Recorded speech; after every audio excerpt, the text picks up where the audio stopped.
Carta aos Romanos. Capítulo 5.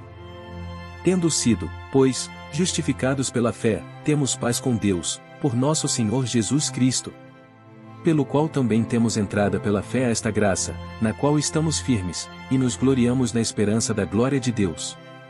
E não somente isto, mas também nos gloriamos nas tribulações, sabendo que a tribulação produz a paciência.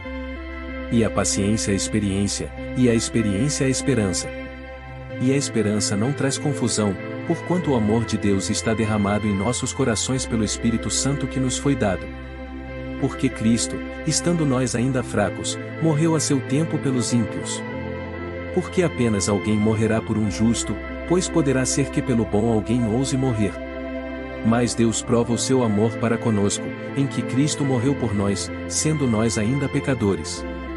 Logo muito mais agora, tendo sido justificados pelo seu sangue, seremos por ele salvos da ira. Porque se nós, sendo inimigos, fomos reconciliados com Deus pela morte de seu Filho, muito mais, tendo sido já reconciliados, seremos salvos pela sua vida. E não somente isto, mas também nos gloriamos em Deus por nosso Senhor Jesus Cristo, pelo qual agora alcançamos a reconciliação. Portanto, como por um homem entrou o pecado no mundo, e pelo pecado a morte, assim também a morte passou a todos os homens por isso que todos pecaram. Porque até a lei estava o pecado no mundo, mas o pecado não é imputado, não havendo lei. No entanto, a morte reinou desde Adão até Moisés, até sobre aqueles que não tinham pecado à semelhança da transgressão de Adão, o qual é a figura daquele que havia de vir. Mas não é assim o dom gratuito como a ofensa. Porque, se pela ofensa de um morreram muitos, muito mais a graça de Deus, e o dom pela graça, que é de um só homem, Jesus Cristo, abundou sobre muitos. E não foi assim o dom como a ofensa, por um só que pecou.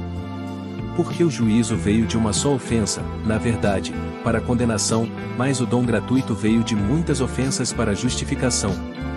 Porque, se pela ofensa de um só, a morte reinou por esse, muito mais os que recebem a abundância da graça, e do dom da justiça, reinarão em vida por um só, Jesus Cristo. Pois assim como por uma só ofensa veio o juízo sobre todos os homens para a condenação, assim também por um só ato de justiça veio a graça sobre todos os homens para a justificação de vida. Porque, como pela desobediência de um só homem, muitos foram feitos pecadores, assim pela obediência de um muitos serão feitos justos. Veio, porém, a lei para que a ofensa abundasse, o mais, onde o pecado abundou, superabundou a graça. Para que, assim como o pecado reinou na morte, também a graça reinasse pela justiça para a vida eterna, por Jesus Cristo nosso Senhor. Se você gostou desse conteúdo, inscreva-se, comente, curta e compartilhe esse vídeo.